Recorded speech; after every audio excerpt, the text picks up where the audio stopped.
Hai semua, Assalamualaikum. Berikut adalah video kedua lanjutan tentang uji independensi pada mata kuliah Statistika Industri.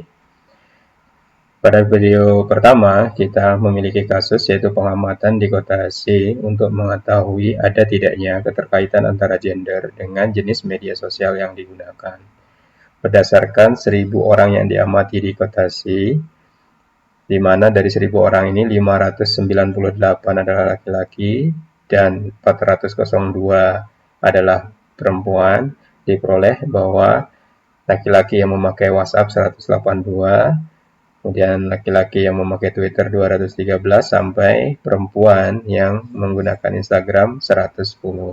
Setiap data kita kasih nama sesuai nomor selnya, yaitu laki-laki WhatsApp itu adalah baris pertama kolom pertama, kemudian ini baris pertama kolom kedua, baris pertama kolom ketiga, sampai perempuan yang menggunakan Instagram ini adalah baris kedua kolom ketiga. Jadi ini adalah kode nomor sel pengamatan yang akan kita gunakan seterusnya. Pengujian independensi yang akan kita gunakan adalah dengan memakai goodness of faith dengan statistik uji yaitu chi-square. Chi-square di sini adalah perbedaan antara nilai observasi atau data hasil observasi dengan nilai seharusnya secara teori atau secara hukum. Berapa ekspektasinya? Berdasarkan data pengamatan, kita memiliki data bahwa laki-laki yang menggunakan WhatsApp atau baris pertama kolom pertama itu 182, kemudian baris pertama kolom kedua ini adalah laki-laki yang memakai Twitter itu 213, sampai baris kedua kolom ketiga yaitu perempuan yang memakai Instagram 110. Ini adalah data observasi lapangan. Jika terjadi hubungan saling bebas antara gender dengan jenis media sosial, berapakah seharusnya atau secara teori kebebasan nilai ekspektasi laki-laki yang menggunakan WhatsApp di sini, nilai ekspektasi laki-laki yang menggunakan Twitter di sini, dan seterusnya sampai perempuan yang menggunakan Instagram di sini. Secara teori nilainya berapa? Ketika nilai teoritis ini kita bisa hitung, maka kita masukkan untuk menentukan berapa nilai statistik uji chi-square.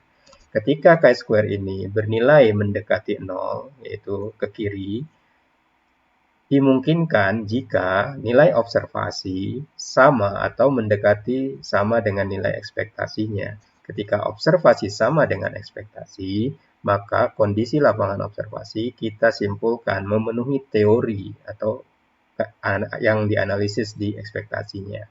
Sebaliknya, ketika nilai chi-square-nya membesar, artinya terjadi perbedaan yang signifikan antara observasi dengan ekspektasi. Atau boleh kita katakan bahwa data-data observasi tidak menunjukkan kesamaan dengan nilai ekspektasi atau nilai secara teorinya. Artinya observasi berbeda dengan teori. Nah, pada nilai berapakah kita katakan akan berbeda? Yaitu kita beri sebuah nilai kritis, yang chi-square kritis, bahwa ketika nilai chi-square melebihi daerah kritis, maka terjadi perbedaan antara observasi dengan ekspektasinya. Artinya, data-data hasil observasi dikatakan cukup berbeda atau tidak memenuhi teorinya. Dalam kasus pengamatan yang kita bahas di sini adalah tentang kebebasan. Artinya, berdasarkan data observasi, bahwa teori saling bebas tidak terpenuhi ketika nilai chi-square-nya cukup besar atau melewati daerah kritis.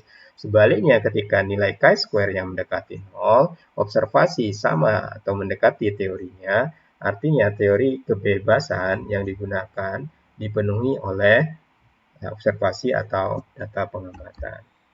Bagaimana menentukan nilai ekspektasi jika data observasi ingin dicocokkan dengan teori independensi atau kebebasan? Berikut adalah data kasus yang kita bahas, yaitu antara gender, ada tidak kaitannya dengan jenis media sosial yang digunakan. Total pengamatan ada 1.000, ya. Kemudian jumlah laki-laki yang diamati 598.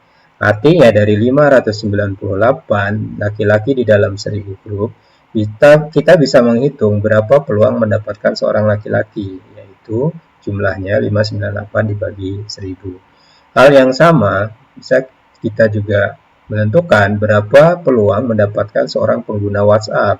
Jumlah pengguna WhatsApp adalah 336.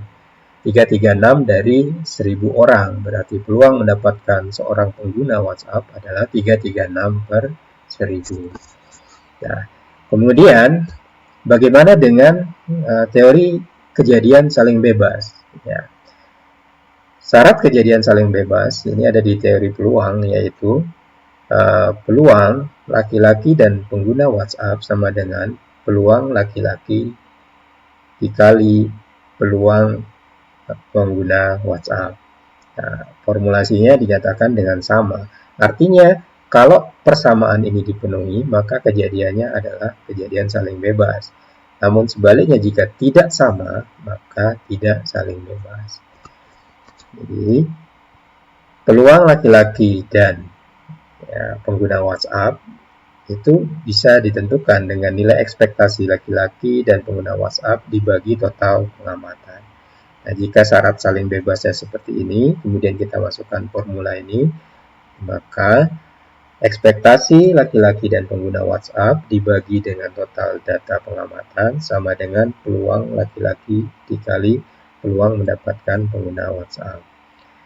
Ekspektasi total pengamatan 1000, peluang mendapatkan laki-laki 598 per 1000, kemudian pengguna WhatsApp 336 per 1000. Nah, kita akan mendapatkan berapa nilai ekspektasi laki-laki dan pengguna WhatsApp untuk menjadi persamaan, ya, sama dengan. Itu tidak, angkanya adalah 200,9.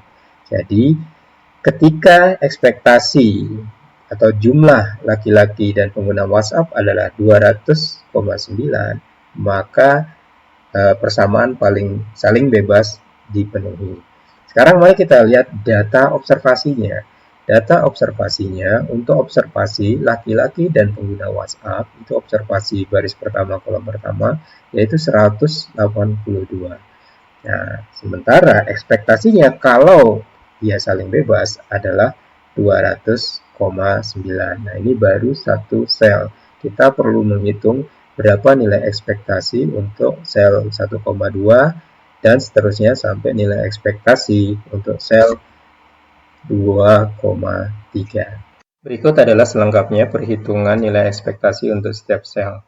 Yang perlu dicari terlebih dahulu adalah peluang untuk mendapatkan satu orang laki-laki 598 per 1000, kemudian peluang mendapatkan perempuan, total perempuan 402 dari 1000 berarti 402 per 1000, kemudian peluang mendapatkan pengguna WhatsApp 336 per 1000, peluang mendapatkan pengguna Twitter 351 per 1000, terakhir peluang mendapatkan pengguna Instagram dari 1000 orang yaitu 313 dibagi 1000. Jika peluang setiap kejadian diketahui, dari peluang ini kita bisa menentukan nilai ekspektasi. Untuk sel yang kedua, yaitu laki-laki pengguna Twitter, ekspektasinya adalah peluang laki-laki dan pemakai Twitter sama dengan ekspektasi laki-laki dan pemakai Twitter dibagi total pengamatan, yaitu sama dengan jika kondisi saling bebas diketahui atau terpenuhi, maka sama dengan peluang laki-laki dikali peluang mendapatkan pengguna Twitter. Kita masukkan ini ekspektasinya dibagi 1000, laki-laki 59 per 1000, Twitter 351 per 1000, sehingga kita dapatkan nilai ekspektasi untuk sel 12 yaitu 209,9. Proses yang sama kita lakukan untuk sel 13 yaitu laki-laki pengguna Instagram. Kita akan dapatkan yaitu 187,2. Kemudian perempuan pengguna WhatsApp ekspektasinya berapa? Yaitu ekspektasi perempuan dan pengguna WhatsApp dengan perhitungan yang sama menggunakan peluang ini kita akan dapatkan 135,1. Sel berikutnya adalah sel 2,2. Ini adalah ekspektasi perempuan dan pengguna Twitter yaitu 141,1, dan yang terakhir adalah ekspektasi perempuan dan pengguna Instagram yaitu 125,8. Cara perhitungannya sama untuk setiap sel. Sampai sejauh ini kita sudah mendapatkan berapa nilai ekspektasi jika kejadian saling bebas terpenuhi. Berdasarkan dua data, yaitu data observasi dan nilai ekspektasi jika kejadian saling bebas dipenuhi. Nah, kita akan lanjutkan di video yang ketiga, bagaimana operasional pengujian independensi berdasarkan data yang hasil pengamatan dan nilai ekspektasi yang sudah diperoleh.